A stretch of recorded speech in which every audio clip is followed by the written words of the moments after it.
check it out. Check it out now. Yes. Now, this day was coming for a long time, okay? Basically, these labels are redundant, okay? They're not needed. I mean, these guys who rap or who make music, you could basically really make a lot of money kind of promoting yourself, kind of getting independent deals. You don't need a record label to be doing everything for you.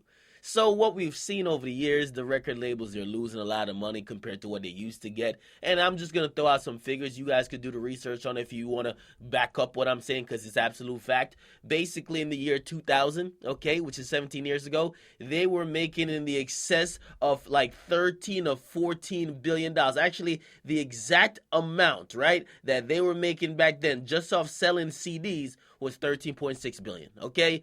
Now in 2015, going into 16, basically all that money, including streaming, because we know streaming is like a new revenue source, right? Including streaming, the money coming in for the music industry has dropped to 6 billion, okay? Which means it's cut to half. Now imagine you're working a job and basically the next week, or like say a year from now, your boss tells you, hey, we're not going to pay you no 11 an hour. You getting like $5.55 or some shit like that. You ain't going to be too happy, all right? So basically, the labels have been looking around at everybody trying to squeeze more money out. That's the reason why they're pressuring SoundCloud. That's the reason why they're going at Tidal and Apple Music at times. They want to make sure they're getting enough money out of all these deals.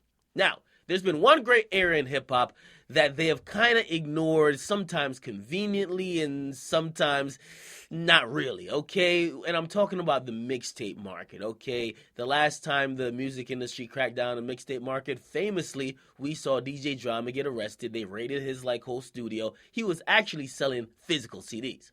Now, everything's online nowadays. You got a bunch of apps that you could watch or listen to music from. That's your mixtape plug, okay?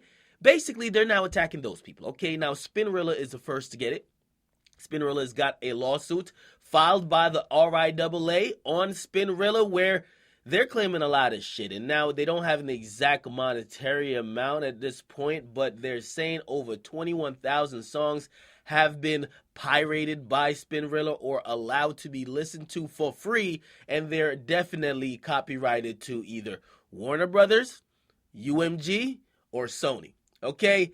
Basically, they're suing Spinrilla. Okay? Now, here's the thing, and to make a long story short, Spinrilla has kind of only one defense, right? Spinrilla, like most of these sites that usually we talk about trapping out the bandwidth, and you know I won't mention the ones that are like still alive, but like say example, ShareBeast, okay, or even like Mega Upload, right? We all know about Kim.com, right?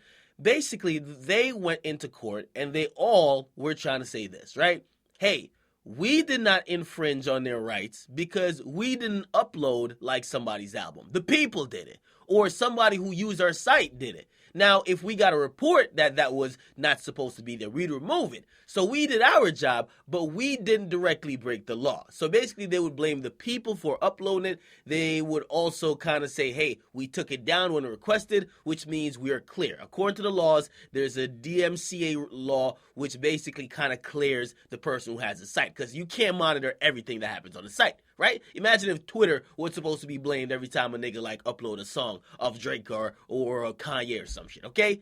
Now, here's the thing, because it hasn't always worked, okay? It didn't work, obviously, for Kim.com. It didn't work for a lot of these other sites that got taken down. So we're going to see how it actually plays out. I'm pretty sure Dat Piff Live mixtapes and all the other mixtape apps or sites, they're definitely watching this because, listen, man, we ain't got to say too much. Y'all niggas know what it is, okay? It's definitely a great area.